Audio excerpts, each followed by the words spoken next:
जर मित्रांनो तुम्ही माझ्या चॅनलवरती आज नवीनच असाल तर चॅनलला सबस्क्राईब करा आणि हा व्हिडिओ शेवटपर्यंत नक्कीच पहा. जर तुम्हाला व्हिडिओ आवडलाच असेल तर व्हिडिओला लाईक करायला मित्रांनो विसरू नका.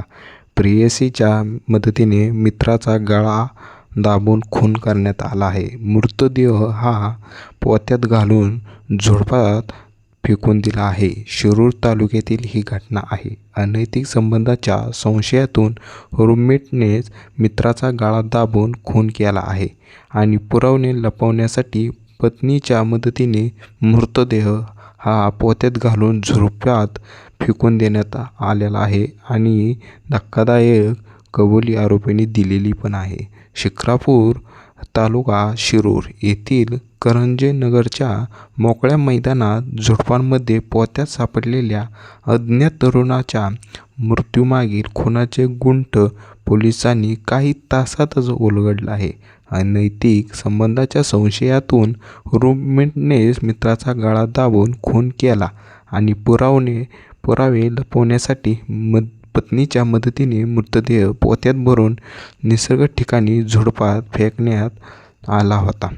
24 ते 26 जुलै दरम्यान घडलेली ही घटना गौरव उर्फ अक्षय अशोक वायकर वय 24 याचा निर्घृण खून करण्यात आला आहे.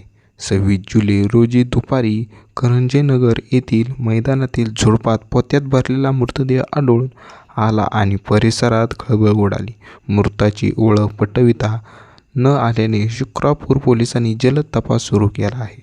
सोशल मीडियावर छायाचित्रे प्रसारित करण्यात आली तसेच गुप्त बातमीदाराचे जाळे सक्रिय केले आहे. अखेर मृताची ओळख गौरव उर्फ अक्षय वायकर अशी पटली आहे. तपासादरम्यान गौरव हा करंजेनगर येथील मुकेश विठ्ठल सोनवणे वय 19 व त्याची पत्नी जान्हवी अनिल पोटोळे वय 19 यांच्यासोबत राहत असल्याची माहिती समोर आली आहे.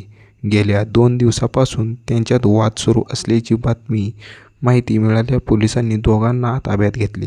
चौकशी दरम्यान अनैतिक संबंधाच्या संशयातून मुकेशने गौरवचा गळा दाबून खून केला आणि मृतदेह पोत्यात भरून झुडपात टाकण्यास जान्हवीने मदत केली असल्याची कबुली दिली आहे.